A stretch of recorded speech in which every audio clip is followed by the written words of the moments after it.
Hello, I'm Sarah from South London Sling Library, and today I'd like to talk to you about using the Infantino Upscale Carrier in the facing away position. So with your baby's back against your chest, they're facing away from you.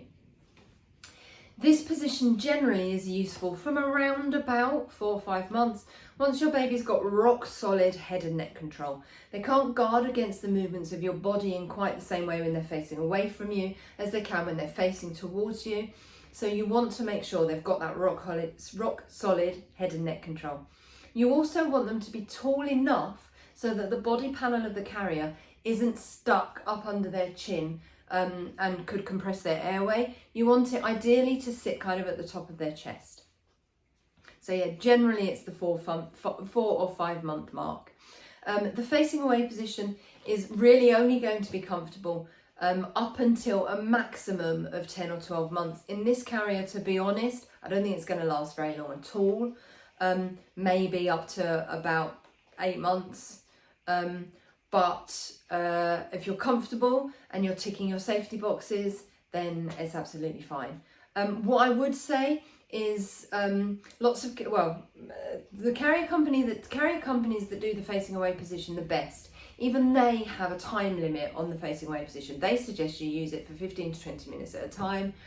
I'm kind of like, I would pay more attention to your child and less attention to the clock. And if after 5 minutes your baby's unhappy, I'd move them. Equally, if they've been in the facing away position and it's been half an hour, maybe even 45 minutes, and they're perfectly happy and you're comfortable, then it's fine. There's no such thing as the baby wearing police. Nobody's coming after you. What I would say is you're never going to use the facing away position if it looks like your baby might need to sleep.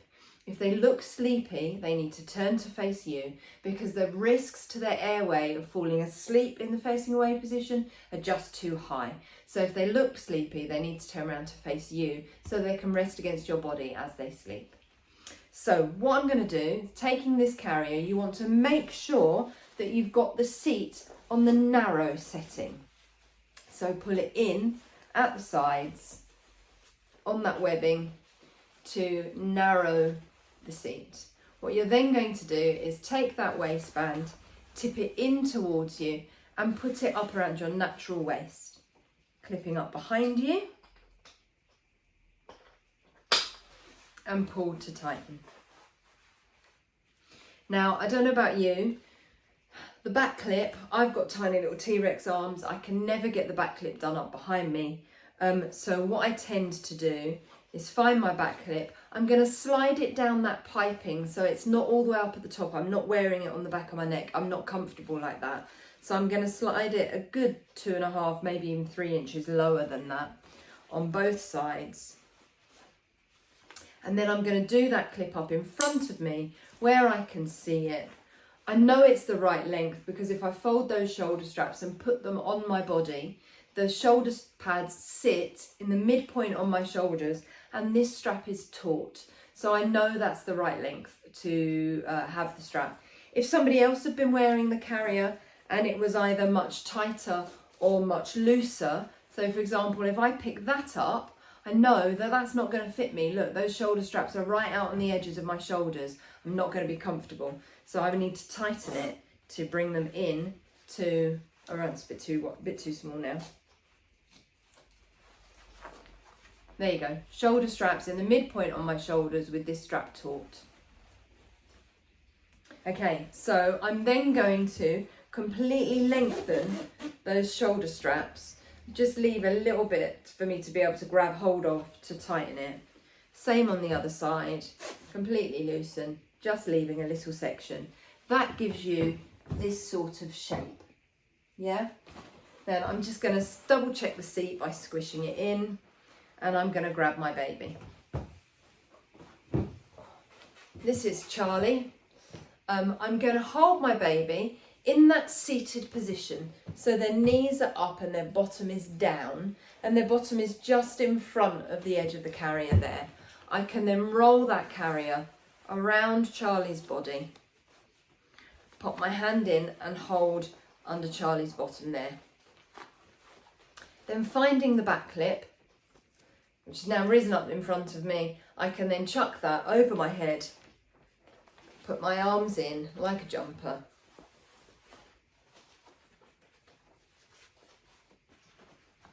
There we go.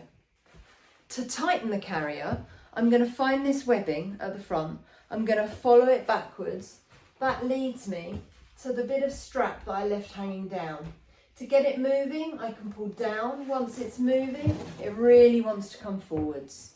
And then I'm going to swap the hand supporting the baby. I'm going to do the same on the other side. So follow that webbing backwards, finding the extra, a bit twisted there, finding the extra strap. How twisted am I? No? Okay, it's fine. So finding the extra strap, pulling down and forwards to tighten. Right, so I'm just going to get Charlie's arm out from this webbing. Sorry, Charlie. That's it. There you go.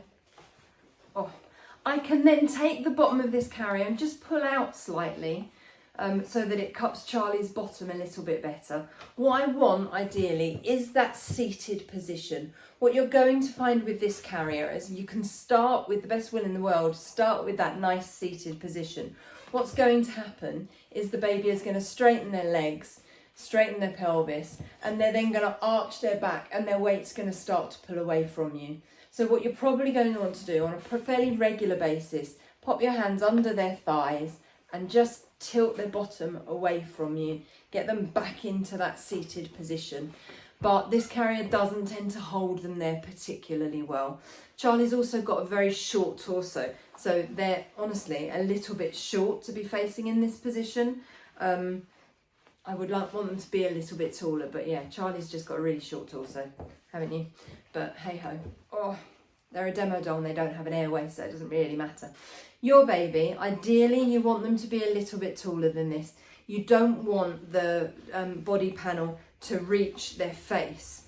What they will do is, even when babies are a little bit taller, if I boost Charlie up from the bottom here, even once babies are a little bit taller and they genuinely have clear air between the top of the body panel and their face, because of the age that they're at, what they're going to do is lean down and chew the top edge of the carrier, and that's fine as long as that is a choice. They are doing that on purpose, rather than Charlie at this size, who is, you know, this body panel sits across their mouth. So Charlie is too short for this.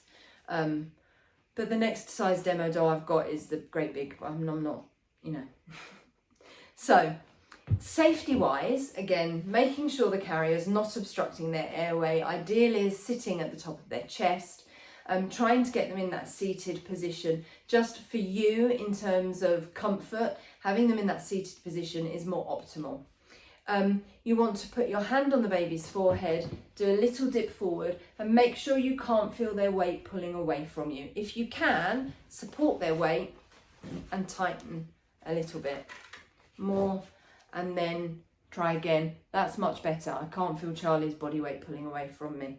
When I look down, I can see Charlie's face clearly, although I have decided that if this were a real child, this would not be safe because of the risk to their airways. So checking the body panel in relation to their airways, and you're good to go.